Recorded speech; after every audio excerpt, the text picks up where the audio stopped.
প্রিয় মুসলিম ভাই বোনেরা, আসসালামু আলাইকুম ওয়া রাহমাতুল্লাহি ওয়া বারাকাতুহু। আজকে আমরা জানব মুহাম্মদ নাম রাখার বরকত সম্পর্কে।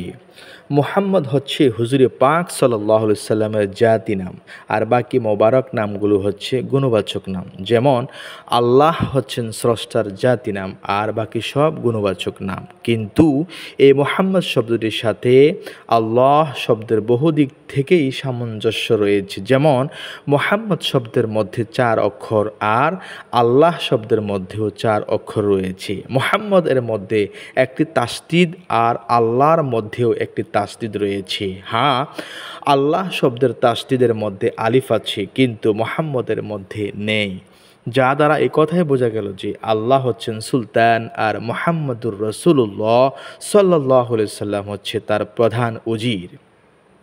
এরপর আল্লাহ উচ্চারণ করার সময় উভয় ঠোঁট পৃথক হয়ে যায়, অথচ মুহাম্মদ উচ্চারণ করার সময় নিচে ঠোঁট উপরে ঠোঁটের সাথে মিশে যায়। যা দ্বারা এই কথাই বোঝা যায় আল্লাহর জাত এত উচ্চ যে সে পর্যন্ত আমাদের পৌঁছা সম্ভব নয়, কিন্তু মুহাম্মদুর রাসূলুল্লাহ সাল্লাল্লাহু আলাইহি সাল্লাম আমাদেরকে সেই সুমহান মর্যাদায় পৌঁছে দেবেন। সুবহানাল্লাহ। লা ইলাহা ইল্লাল্লাহ এর মধ্যে 12টি অক্ষর রয়েছে, আর মুহাম্মাদুর রাসূলুল্লাহ এর মধ্যেও 12টি অক্ষর রয়েছে। সুবহানাল্লাহ, কত মিল! একইভাবে আবু বকর সিদ্দিক, ওমর ইবনুল খাত্তাব, ওসমান ইবনে আফফান এবং আলী ইবনে আবু তালেব এর মধ্যেও 12টি করে অক্ষর রয়েছে। মুহাম্মদ শব্দটির মধ্যে বিভিন্ন প্রভাব রয়েছে।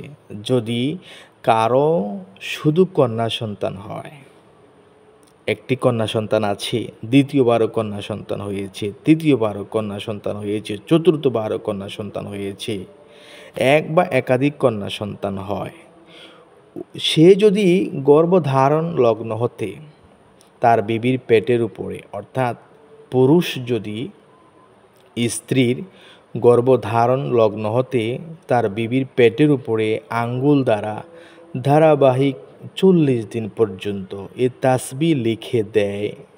কোন তাসবি? মান কানা ফি হাদিহিল বাতনি ফাসমুহু মুহাম্মদ। মান কানা ফি হাদিহিল বাতনি ফাসমুহু মুহাম্মদ। এই কালামটির অর্থ হচ্ছে গর্ভের এই সন্তানটির নাম মুহাম্মদ রাখলাম, তবে আল্লাহর ইচ্ছায় পুত্র সন্তানের জন্ম লাভ করবে। সুবহানাল্লাহ, সুবহানাল্লাহ। এর অর্থ কি? গর্ভের এই সন্তানটির নাম মুহাম্মদ রাখলাম। মান কানা ফি হাদিহিল বাতনি ফাসমুহু মুহাম্মদ। এর অর্থ হচ্ছে গর্ভের এই সন্তানটির নাম মুহাম্মদ রাখলাম। যদি এই কালাম পড়ে ধারাবাহিক 40 দিন পর্যন্ত পড়ে যদি স্ত্রীর পেটের উপরে স্বামী আঙ্গুল দিয়ে লিখে দেয়, তাহলে কি হবে? আল্লাহ পাকের অশেষ মেহেরবানিতে মুহাম্মদ নামের বরকতে আল্লাহর ইচ্ছায় পুত্র সন্তানই জন্ম লাভ করবে। সুবহানাল্লাহ, সুবহানাল্লাহ। আর যে বাচ্চার নাম মুহাম্মদ রাখা হবে তার যথাযথ সম্মান করতে হবে। যখন কোনো বাচ্চার নাম মুহাম্মদ রাখা হবে যথাযথ সম্মান করতে হবে। বিগড়িয়ে উচ্চারণ করা যাবে না, অর্থাৎ বিকৃত করা যাবে না। বস্তুত এর অনেক আদব রয়েছে। সুবহানাল্লাহ, সুবহানাল্লাহ। আল্লাহ সুবহানাহু ওয়া তাআলা যেন আমাদেরকে মুহাম্মদ নাম এর বরকত হাসিল করবার তৌফিক দান করুন। আমিন। আসসালামু আলাইকুম ওয়া রাহমাতুল্লাহি ওয়া বারাকাতুহু।